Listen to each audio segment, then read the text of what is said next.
Hello. I have received the cue that we are supposed to get started here. So allow me to welcome you, everyone, Packard Fellows, to this special gathering in honor of the International Day of Women and Girls in Science, where we can come together and celebrate three phenomenal women who happen to be Packard Fellows and Nobel Laureates. Thank you so much for being here, Frances, Andrea, and Jennifer. For fellows I've not yet met, my name is Beth Shapiro.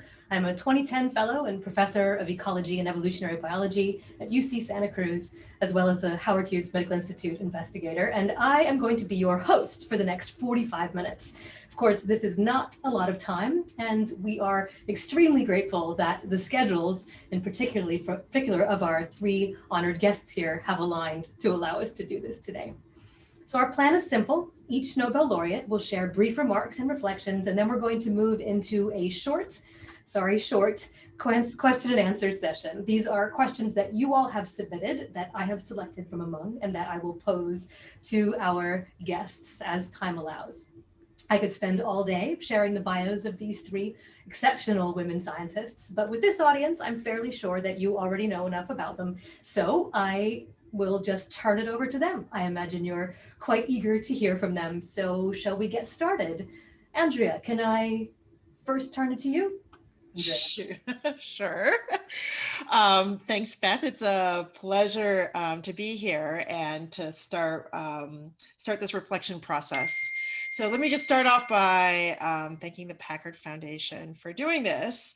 And in terms of reflections, reflecting on how important that early funding is in terms of doing groundbreaking work, because I think early on it encourages young scientists to take risks. And of course, in terms of breaking discoveries, that ability to take risks and feel really well supported in doing so is so essential.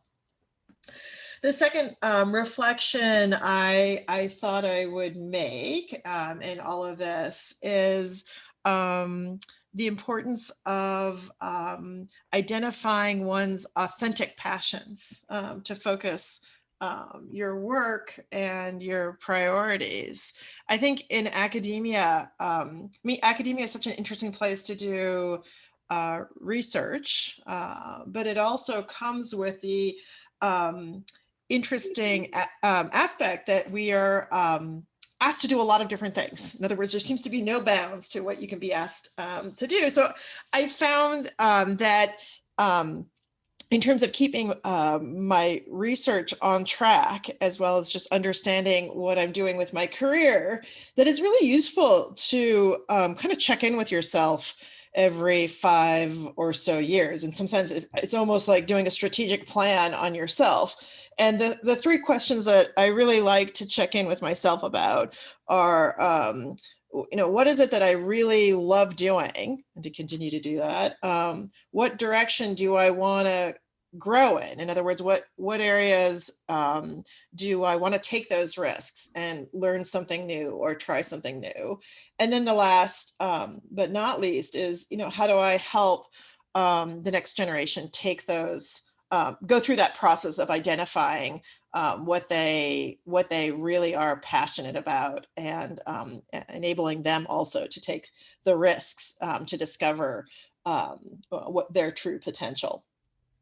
The last reflection I thought I would share with you for this conversation is that today I think one of my favorite expressions has become that every challenge is an opportunity. And I think really fully embracing that idea that when things don't go right, there's tremendous opportunity to understand both scientifically and personally how you can get on a more meaningful track.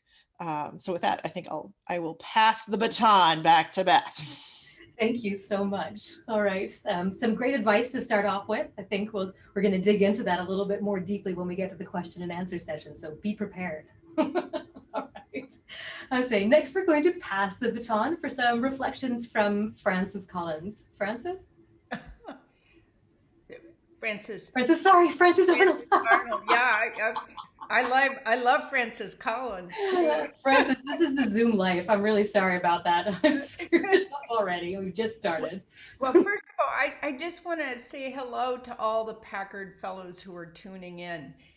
This is such a special thing to be able to speak to so many of you. I know I see some of you at the reunions, but thanks for tuning in.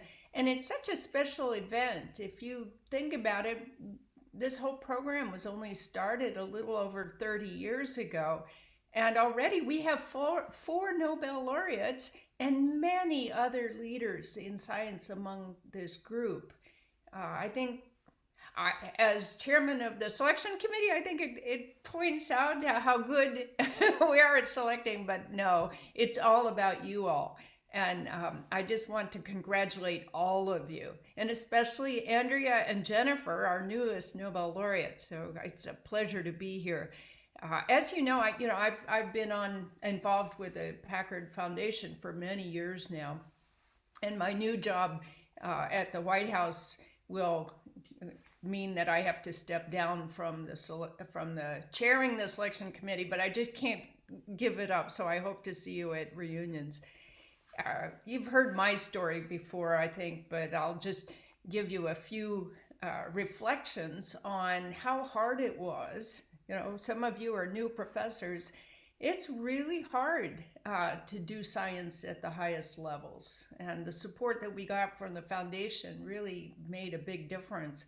I was the 9th woman they ever hired at the history of the California Institute of Technology.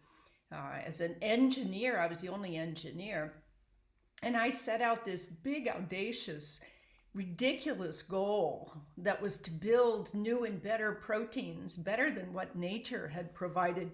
And I had no clue how to do it, right? I had no idea whatsoever how hard it would be, because back then they actually hired people who hadn't actually done what they said they wanted to do, and I had no expertise in it. Remember, this was the beginning of the DNA revolution, and it was clear to me that the ability to manipulate DNA had an immense future for engineering, but no one knew how to do it. No one knew how to make something better than what nature had done. So most of my first experiments were complete failures. Because you know why they were failures? Because I tried to do it the way other people were doing it. I looked around at all the other monkeys and I said, well, I'll just see what the other monkeys are doing and see if I can do that. And in our business, nobody tells you about their failures. We all publish our successes, but there were plenty of failures that they didn't tell me about. So luckily, I came into this field with a completely different background from everyone else, right? The first protein engineers were structural biologists. And here I was, a chemical engineer. I knew nothing about structural biology, so I just took a different route. And I took a route based on my understanding of how biological systems were engineered, and that's called evolution. So you don't sit down and design them, right? You make a lot of mistakes and see which of those mistakes lead you to better biological systems. So this approach that I took, which was enabled by the technology development at the time, all the tools were there in little places, and I pulled them together to do this experimentally. And people said, oh, that's not science, right? If you don't sit down and design it from first principles, that can't be scientific. And maybe their definition of science, it wasn't science, but from an engineer's definition, it worked beautifully and it was highly successful. So actually it was lucky that I was an engineer, because I could just say to the scientists, oh, I'm just going to laugh all the way to the bank. And in fact, that's what I did, because the scientists didn't much care for it, but they, the industry really picked up my methods. So, I just want to reflect on that, because we'll all have to have resilience, right? All of us are going to go through, tough times, tenure is horrible, and chasing funding is horrible, and we just have to be resilient and believe in what we're doing. And also be willing to listen to criticism. I always had plenty of criticism. When some went in and stayed in my brain, some went straight through. But that resilience, I think, which I have luckily, allowed me to weather the storm and look for the good things in it. So it was helpful, though, as you know, to have that kind of support from the foundation that made it a lot easier. So I'll just leave it there and leave you with those reflections and pass it back to you, Beth. Thank you very much. So that's some great advice. Be resilient and don't be like the other monkeys. Yes. That's perfect. All right. Thank you, Frances. Jennifer, can we now hear from you, please? Hi, everybody. It's great to be here. I'm really grateful for the Packard Foundation for supporting this effort and of course, for supporting all of our science over the years. It's just an extraordinary organization. As you're all aware, it was one of the ways that I got connected to many colleagues, some of them who are attending today, but many others as well. So for me, it was certainly one of my formative experiences to be part of this wonderful foundation. And I guess I want to pick up on a couple of themes that both Andrea and Frances mentioned.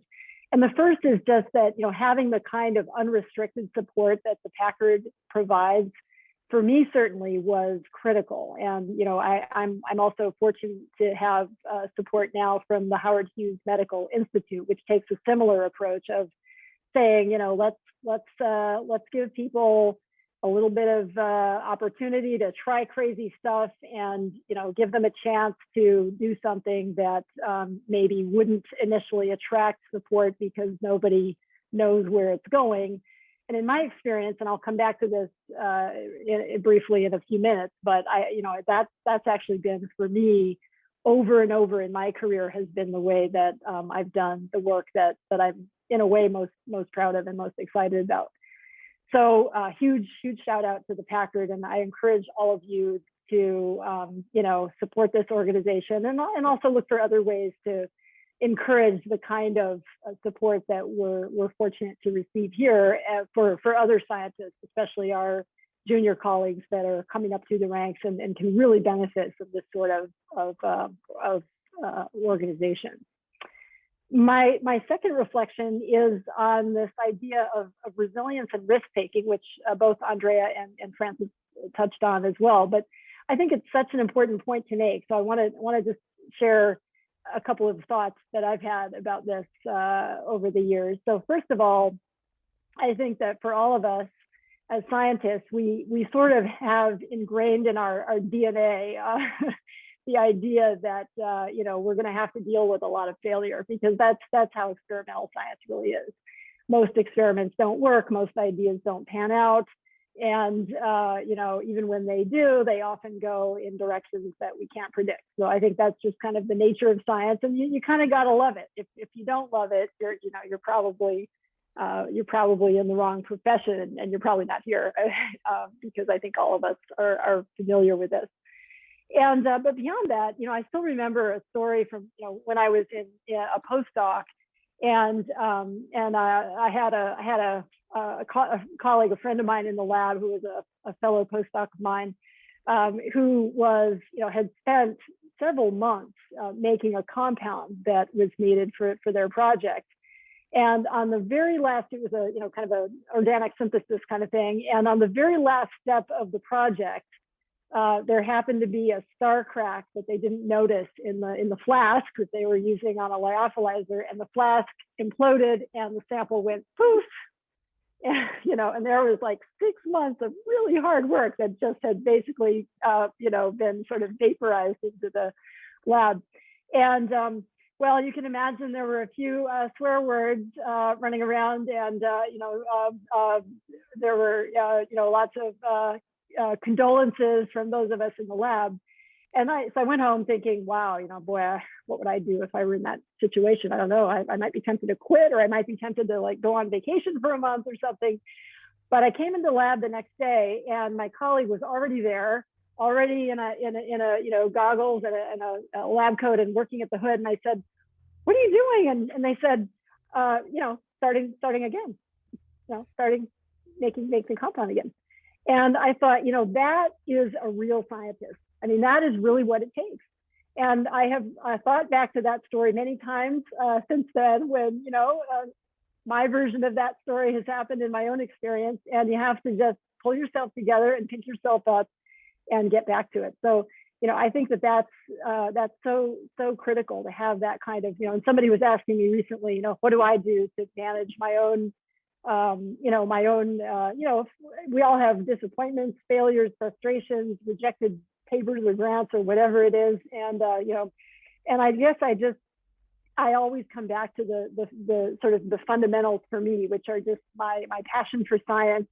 I try to take the long view that, today's failure is, as we heard from Andrea and Francis, is often tomorrow's success if you use it as an opportunity to learn from it and try to figure out, why did that not work out and what can I do differently next time?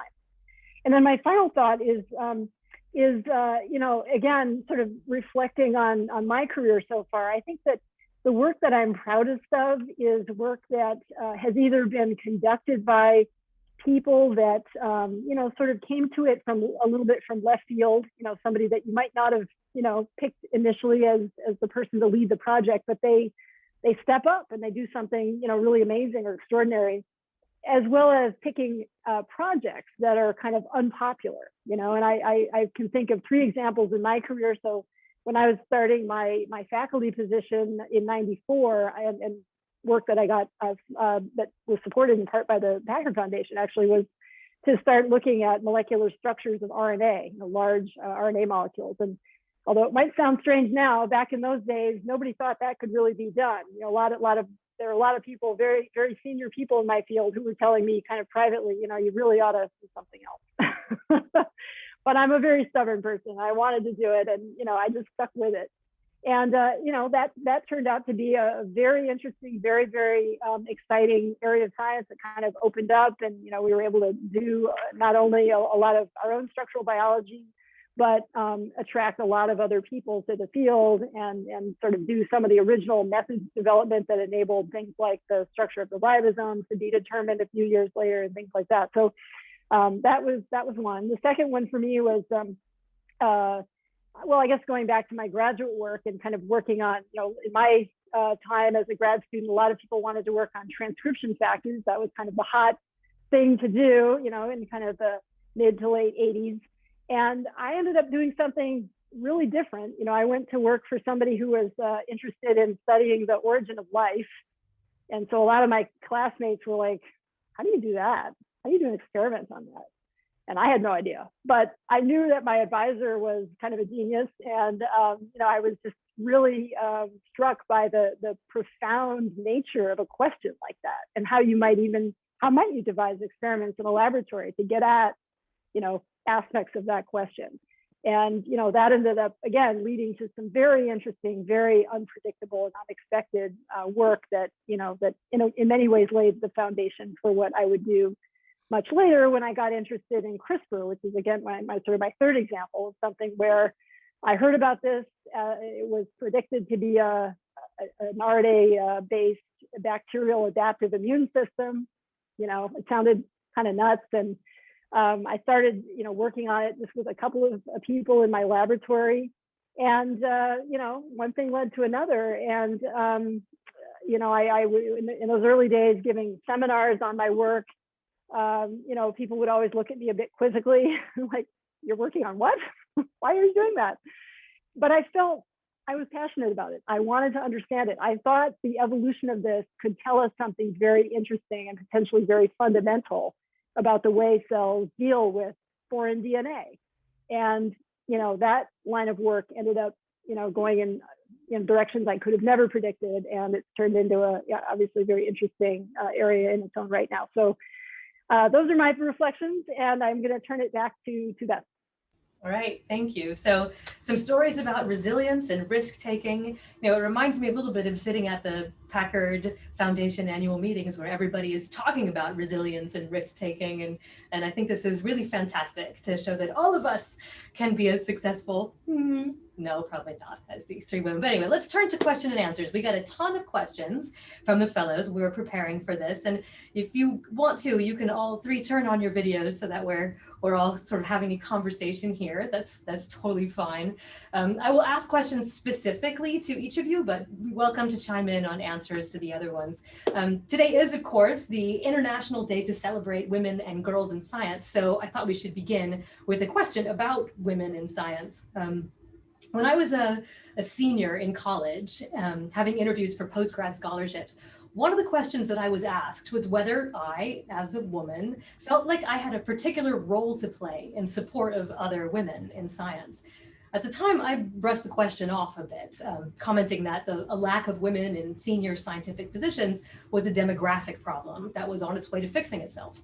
Well, here we are, more than 2 decades later, and I think it's fair to say that the problem is not fixed, but that it is improved. My question to you is, and I'll pose this first question to Andrea, have you seen genuine demographic shifts over the course of your career?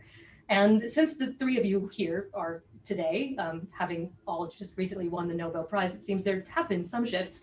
Then what actions or changes have you seen that have driven the successes that we have had, not only in retaining women and girls in science, but also in making science more broadly inclusive? How can we focus our efforts on strategies that work? Just a little topic. All right, so things have definitely shifted a lot. And I think I can see this in 2 ways. One is when I first came to UCLA as a professor, I think in our graduate program, I believe there was only 1 woman in the program. And today it's 50%. So that's a huge shift. It's a shift that I think has gone on at many universities. So it's not unique. It's certainly not unique to UCLA. Another related shift, I would say in, I mean, I can speak to my field, but I think this is generally true. I feel like the previous generation of women were really making the choice between their science and having a family. And I feel like there's been this transition to a lot of very well-recognized, successful women doing both. And I think that's particularly important in terms of really encouraging that next generation, in the sense that at least I no longer perceive it, and I'm grateful to be part of this transition, that the young girls don't see this, and the messaging is no longer either you choose this path or this path, but the idea that is that in fact you can do both.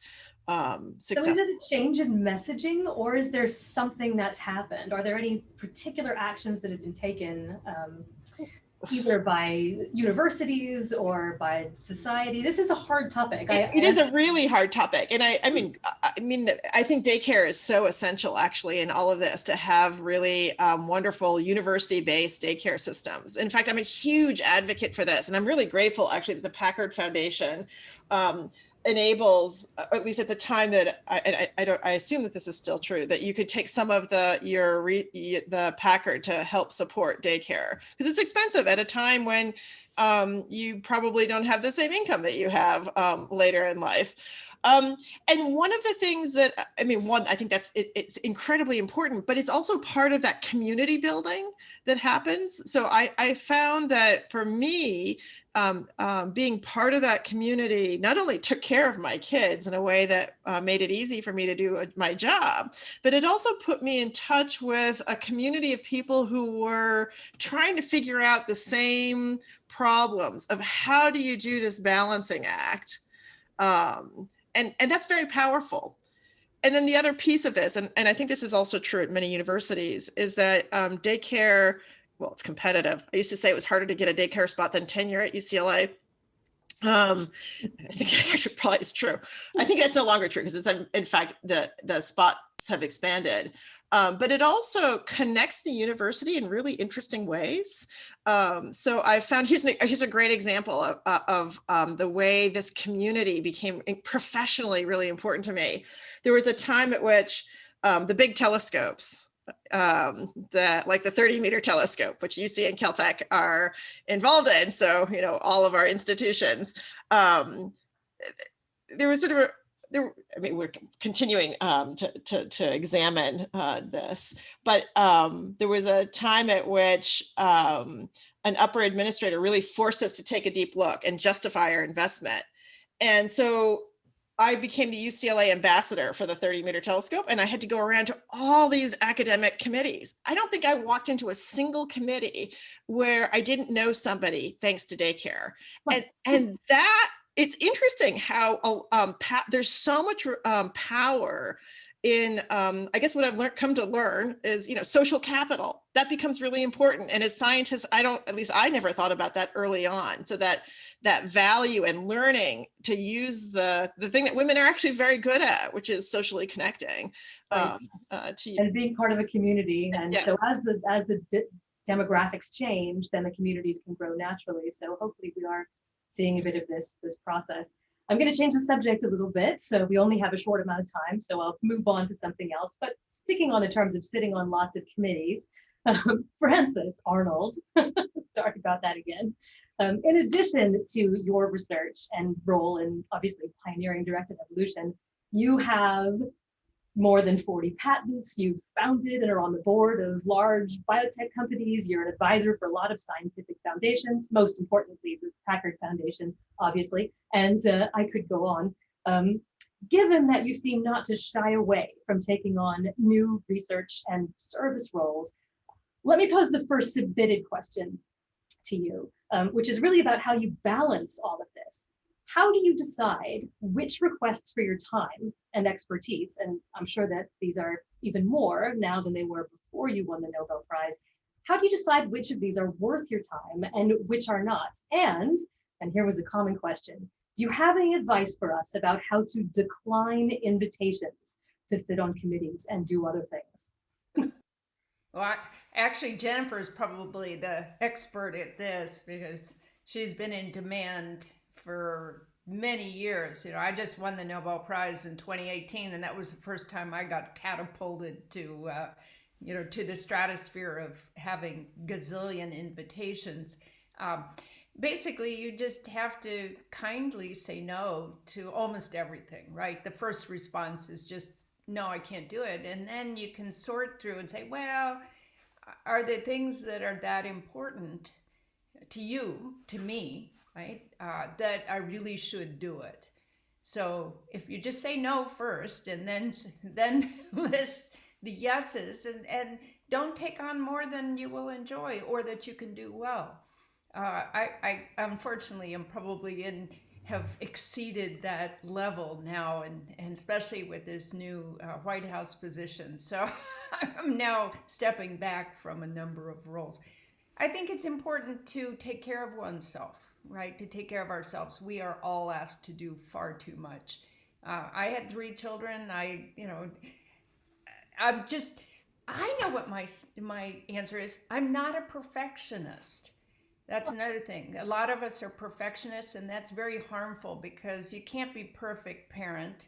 You can't be a perfect advisor. You can't be perfect at everything. You can't even be perfect at any one thing.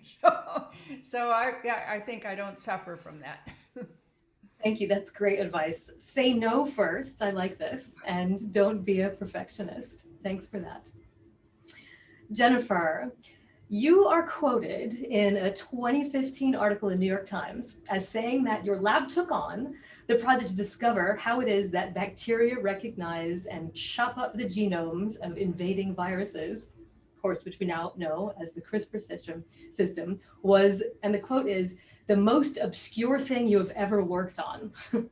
When I read this, I wondered to myself, What did you see in this obscure research project that drove you to push it in your lab, giving all of the projects that were clearly competing for your time and resources? And similarly, a submitted question asks, what is your general approach to deciding what new research questions to take on? Well, like Andrea, I sort of try to regularly ask myself a few questions, one of which is, how can I, given my own interests and abilities and those of my lab, how can I best contribute to the research enterprise? And it's almost never do more of what you're already doing. Sometimes it is, but often it's not, or at least it shouldn't be that shouldn't be the entire answer. And so in the case of CRISPR, it actually goes back to my graduate work, actually, in an interesting way, because when I was a graduate student, my advisor, Jack Shostak, was very interested in this question of the origin of life. And as I mentioned in my reflections, I was sort of fascinated by somebody who was able to take such a giant question and boil it down to experiments that graduate students could, do in the lab and actually get a thesis doing. And one of the things that, we used to talk about in the lab in those days was just the importance of understanding evolution, how evolution really underlies every aspect of biology. And Beth, I don't have to tell you that, that's yes. And Francis, same thing, right? I mean, it's just, and so for me, that's always been a theme, I would say, running through everything that we've done in the lab. In the case of CRISPR, when I heard about this possibility that there was an adaptive immune system in prokaryotic cells, which at the time was just unheard of, nobody thought bacteria would have, antibodies or anything even, then they don't, but, anything similar to that. And so I just found that whole concept intriguing. And I was thinking to myself, if we were to understand if that's true, and it had to be tested, but if it did turn out to be true, and it was sort of an RNA mediated process, which it did turn out to be, that this would be really interesting to understand, and that it might give us an understanding of much more sort of fundamental broad-based principles. And that was why I started working on the project. Now, I have to add that I had a lot of sleepless nights over this, a lot. I don't want to make it sound like it was smooth sailing from day one, because it wasn't. We had lots of things that didn't work out.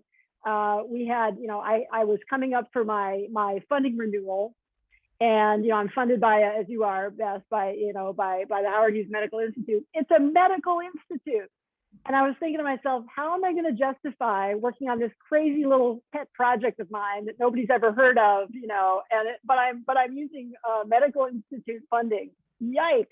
And so I really struggled with it, and in the end, I kept going, because I don't know how to say it except to say it's sort of a gut feeling that there was some really interesting insights that were going to come from that line of work.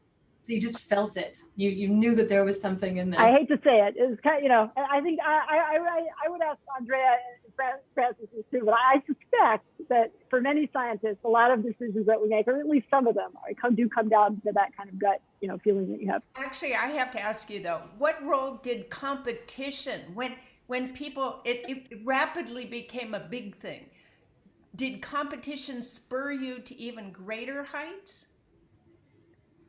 Well, for the first few years of CRISPR, it was actually not really competitive, right? There just weren't that many labs working on it, and they were very friendly to each other. We had an annual meeting at Berkeley on CRISPR, and all 40 people on the entire planet Earth who worked on CRISPR would show up.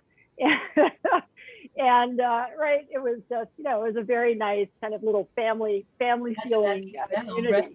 Right? However, as you point out, that quickly changed. And, as it started to heat up and people sensed that, there really was something very exciting here, and more labs were getting involved in it. And then I think it did sort of make me do things like recruit more people in the lab to work on the project. I knew we had to go faster. So, I didn't want to have some struggling grad student, trying to get something done. It might take 5 years, try to building teams around, projects. And that kind of ended up changing a bit of the strategy for the way I do science more generally in my lab now. So I think, some things like that, I think, came out of the competition. I think we all have a competitive streak here. Oh, yes. Just a little one. I'm going to pitch a similar question from the fellows to Andrea. This is again a question about decision making in your research.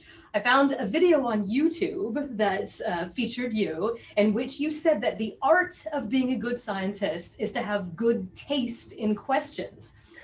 You said that questions have to be both answerable and interesting, but that's hard. How do you know when a question qualifies as something that is good taste to follow on? And here's the question from the fellows: how do you decide when something no longer qualifies and is worth abandoning? Oh, equally important, actually. And it absolutely comes back to what Jennifer was just talking about. This, I call it, I tend to call it like authentic passion, or there's something that's been engaged in your thinking, that there's something to be figured out, that there's something that's not understood, or something that's missing from the current thinking, and that within your reach is an ability to add information. Like, that's when it gets interesting in my mind, or is an interesting way to kind of think about how to do this setup.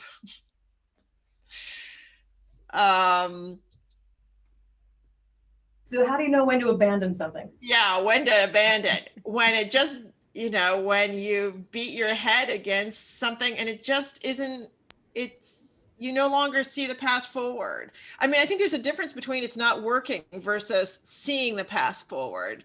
So, understanding where, what you're trying to achieve, distinguishing that from the process of getting there. So if you no longer see the goal, like if what you've explored kind of has erased or moved the goalpost, you've discovered that in fact there was some flaw in the original thinking about what the opportunity was, that you need to give it up. Like, you need to understand exactly what you're doing. It's kind of that, I think we've all said this in interesting ways, of this reevaluation of where are you trying to go? What are you trying to achieve?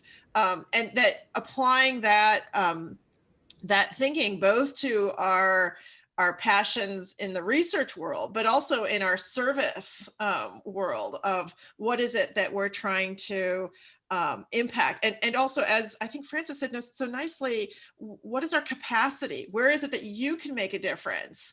I mean, both in both worlds. So maybe also that's also when you give up, when you realize that the solution is in a regime that is no longer either something that you have the ability to do or really the capacity to move into effectively. Right.